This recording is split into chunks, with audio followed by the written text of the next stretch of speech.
দেশের কয়েকটি জেলায় যে বন্যা দেখা দিয়েছে এর বৃত্তান্ত আপনাদেরকে আমাদের মাননীয় দুর্যোগ মন্ত্রী মহোদয় আপনাদেরকে ব্যাখ্যা করেছেন। আমি সেই ব্যাপারে আমরা প্রত্যেকটা মন্ত্রণালয় ভিত্তিক আমাদের যাদের যা যা করণীয় আমাদের দুর্যোগে আক্রান্ত মানুষের পাশে দাঁড়ানোর জন্য সেই ব্যাপারে আমরা আপনাদেরকে অবহিত করতে যাচ্ছি। আপনাদের সহযোগিতা কামনা করি। পজিটিভ নিউজের মাধ্যমে আমাদের কার্যক্রমগুলি তুলে ধরে জাতির উপকার করার জন্য আপনাদের কাছে সবিনয় অনুরোধ রাখতেছি।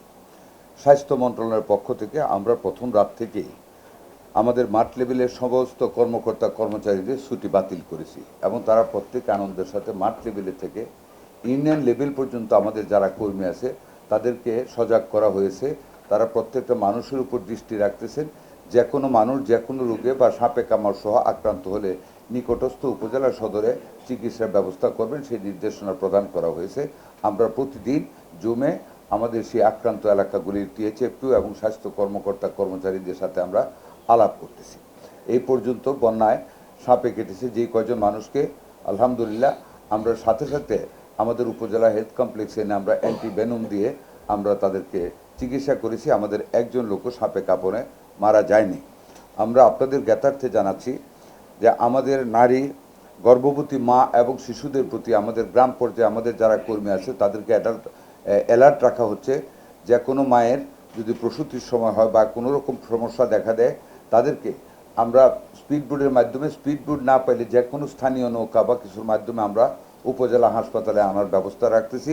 এই পর্যন্ত কোনো রকম আমরা খারাপ সংবাদ এই খাতে আমরা আল্লাহর রহমতে পাইনি।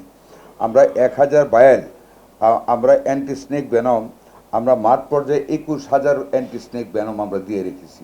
আল্লাহর রহমতে সাপে কাটলেও আমাদের কোনো রোগী চিকিৎসা ছাড়া মারা যাবে না যদি যথাসময়ে আনা যায়, এবং যথাসময়ে হাসপাতালে আনার জন্য আমরা আমাদের মাঠ কর্মীদের প্রস্তুত রেখেছি। এই পর্যন্ত 7,29,000 পানি বিশুদ্ধকরণটা আপনারা জানেন বন্যার পরবর্তীতে পানির খুব প্রবলেম হয় যেটা থেকে কলেরা দেখা দেয়।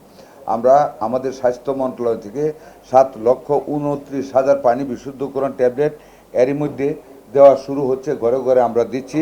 আমাদের হাতে 36,19,572টি ট্যাবলেট আরও স্টক রেখেছি। In case of any necessity আমরা সেগুলো সাপ্লাই করতে পারবো ইনশাআল্লাহ, কোনো অসুবিধা হবে না। 3,99,879 ব্যাগ স্যালাইন আমরা প্রস্তুত রেখেছি। বন্যাপীড়িত এলাকায় কলেরায় দেখা দিলে সাথে সাথে যেন আমাদের ওই উপজেলা হেলথ কমপ্লেক্সগুলিতে সেটা যাতে সরবরাহ করা যায় সেটা আমরা করেছি। নর্মাল স্যালাইন 99,995 স্যালাইন তাও আমরা রেডি রেখেছি। কলেরা দেখা দিলে পানি নামার সাথে সাথে হয় অনেক সময়, আপনারা জানেন। আমরা সম্পূর্ণরূপে সকল দিক থেকে আমরা প্রস্তুতি নিয়ে রেখেছি যাতে করে কোনো রকম দুর্ভোগ না হয়। এর মধ্যে সাতকানিয়াতে আমাদের পানি উঠেছিল হসপিটালে, সাথে সাথে আমরা সমস্ত যন্ত্রপাতি আমরা উপরে উঠিয়ে নিয়েছি এবং এখন পানি নেমে যাচ্ছে, আবার আমরা পুনরায় পুরোদমে কাজ করতেছি। মুদ্রা কথা হলো আমরা উই আর এ টিম। আমরা সেই ইউনিয়ন লেভেল পর্যন্ত সকল স্বাস্থ্যকর্মীদেরকে আমরা নিয়োজিত রেখেছি, ছুটি বাতিল করেছি। সার্বক্ষণিক জনগণের এবং নারীদের এবং শিশুদের স্পেশালি আমরা কেয়ার নিচ্ছি। সাপে কাটা রুগী আছে কিনা আমরা খবর রাখতেছি। এখন পর্যন্ত কলেরা শুরু হয়নি, বাট আমরা সজাগ আছি। সমন্বিতভাবে আমাদের প্রচেষ্টা চলছে যাতে করে আমরা অতীতের যে কোনো সময়ের তুলনায় বন্যা পীড়িত এলাকায় মানুষকে, নারী পুরুষদের শিশুদেরকে আমরা যেন অধিক সেবা প্রদান করতে পারি। স্বাস্থ্য মন্ত্রণালয়ের পক্ষ থেকে আমরা সকল দিক থেকে আমরা সেই কার্যক্রম গ্রহণ করেছি। আশা করি আপনারা সেইগুলি তুলে ধরবেন, আমাদেরকে সহযোগিতা করবেন। আপনাদের সবাইকে ধন্যবাদ। আসসালামু আলাইকুম ওয়া রাহমাতুল্লাহি ওয়া বারাকাতুহু।